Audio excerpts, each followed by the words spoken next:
Je viens de faire une cotisation REER en 2025. Est-ce que je suis obligé de l'utiliser pour 2025? La réponse, c'est non. En fait, c'est de savoir, c'est quand que ça va être le plus avantageux d'utiliser la cotisation REER. Je fais un exemple.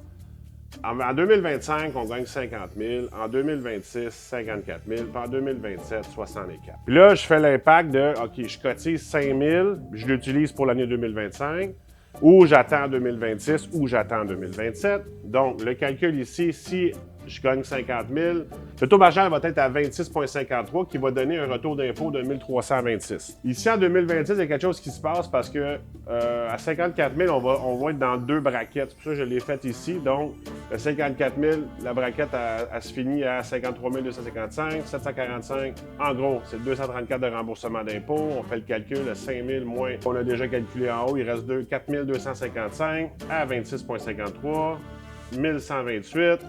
Qui fait 1363. Là, il n'y a pas vraiment une grosse différence entre les deux, mais quand même, il y a une petite différence. Mais si on attend en 2027, parce qu'on sait qu'on va faire 64 000 puis qu'on va retrouver notre plein salaire, là, on va être à 36,12 de taux marginal, donc le 5 000 au complet va être avec un remboursement de 36,12, donc 1 800 $. Ça fait une différence de 442 $. Là, tu vas te dire, ouais, mais 442 $, qu'est-ce que c'est?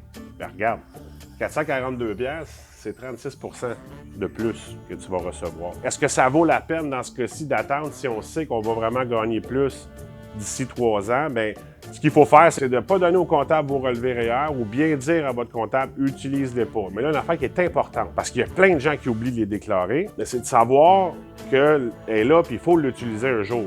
Puis je vais montrer dans d'autres exemples des prochains jours que ça ne vaut pas tout le temps la peine si on attend trop longtemps. Il ne faut pas oublier l'inflation et la valeur de l'argent dans le temps qui fait que des fois, ces stratégies ne sont pas toujours optimales. Donc, parlez-en avec votre planificateur financier ou avec votre comptable.